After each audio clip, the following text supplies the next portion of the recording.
Halo Sobat Chemistry, kali ini kita akan mendengarkan dan menyaksikan dialog dua orang siswa yang membahas mengenai teori atom. Apakah Sobat Chemistry pernah mempelajari dari mana datangnya teori atom tersebut? Jika belum, mari kita saksikan dengan seksama dialog kedua siswa tersebut. Keep watching this video ya. Dah. Aduh, pusing banget sih. Apa yang kamu pusingin, Al? Aku lihat dari tadi kamu ngedumel aja kerjaannya. Aku kesal. Buat apa kan mereka temuin ini atom? Kalau dulu atom gak ditemuin, kan kita jadi gak perlu belajar tentang atom yang ribet ini.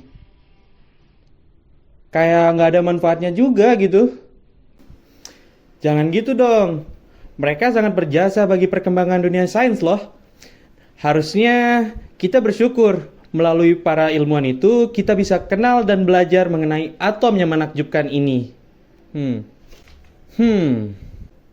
Sepertinya kamu masih belum paham. Gini dulu deh. Aku coba jelasin seberapa pentingnya atom dalam kehidupan kita sehari-hari ya. Atom bisa kita jumpai pada garam dapur, Al. Jadi, garam dapur itu terbentuk dari adanya dua molekul atom yang saling berikatan, yaitu atom natrium dan atom klorin. Nah, selain itu, Al, masih banyak loh contoh lain seperti udara yang manusia hirup, itu juga merupakan contoh atom loh, yaitu atom oksigen dan atom nitrogen. Wah, aku baru tahu ternyata benda-benda di sekitar kita tersusun atas gabungan dari beberapa molekul atom. Tapi aku penasaran, siapa ya penemu atom ini? Kamu tahu nggak, El? Aku coba jelaskan sepengetahuanku ya, Al. Jadi begini, dalam catatan sejarah, teori atom termasuk salah satu teori tertua yang muncul dan ditemukan di dunia. Teori ini kemudian dikembangkan menjadi lebih kompleks dan menjadi salah satu dasar pengetahuan yang cukup penting, terutama dalam dunia sains. Menurut sejarah, tercatat penemu teori atom adalah seseorang yang berasal dari Yunani, yakni Demokritus. Kemunculan teori atom membuka pengetahuan manusia pada saat itu. Nah, teori atom akhirnya mengalami beberapa perkembangan yang cukup signifikan. Ini karena banyaknya ilmuwan yang melakukan eksperimen untuk menyempurnakan teori yang sudah ada sebelumnya. Aku mulai menjelaskan dari penemuan model atom. Yang pertama yaitu atom Dalton. Atom Dalton ditemukan sekitar tahun 1803 oleh ilmuwan bernama John Dalton. Nah, si John Dalton ini pokoknya mendeskripsikan model atom itu seperti bola pejal. Dalton mengatakan kalau atom itu tidak dapat dipecah atau dihancurkan, serta tidak dapat dibagi menjadi partikel yang lebih kecil. Tapi, teori ini belum sepenuhnya sempurna. Ada beberapa sumber yang mengatakan kalau Dalton belum sempat meneliti partikel yang dapat menghantarkan arus listrik. Teori model atom yang berikutnya muncul pada tahun 1909. Atom Thomson dikemukakan oleh J.J. Thomson pada tahun 1909. Nah, si Thomson pada teori ini kemudian menyatakan bahwa atom berbentuk bulat, di mana muatan listrik negatif dan muatan listrik positif tersebar merata di dalam atom dan dinetralkan oleh elektron yang bermuatan negatif yang berada di antara muatan positif. Dan tahu nggak, Al, model atom yang ditemukan oleh J.J. Thomson ini sering diumpamakan seperti kismis yang ada di dalam roti loh. Tentu kamu pernah lihat kan, Al, roti yang di dalamnya ada kismis yang tersebar. Wah, enak tuh. Roti kismis termasuk dalam makanan favoritku loh. Nah, kayak gitu, Al, model atom Thomson. Tapi nih, Al, Untuk model atom Thomson sendiri juga mempunyai suatu kelemahan.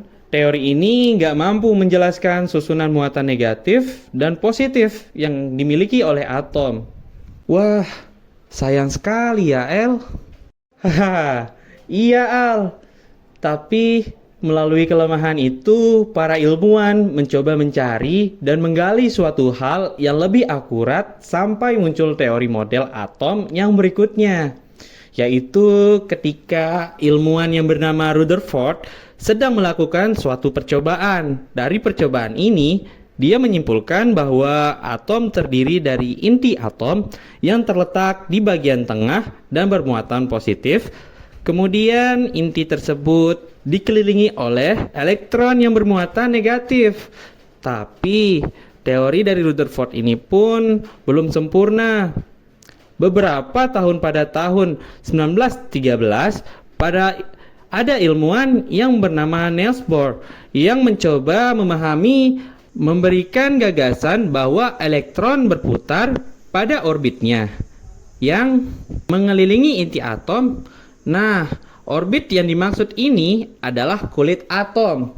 Teori ini juga menyatakan bahwa elektron berada pada orbit tertentu dapat berpindah-pindah. Elektron akan membutuhkan energi jika berpindah ke tingkat yang lebih tinggi dan harus melepaskan energi jika kembali ke tingkat awalnya. Wah, ternyata banyak ya perkembangannya.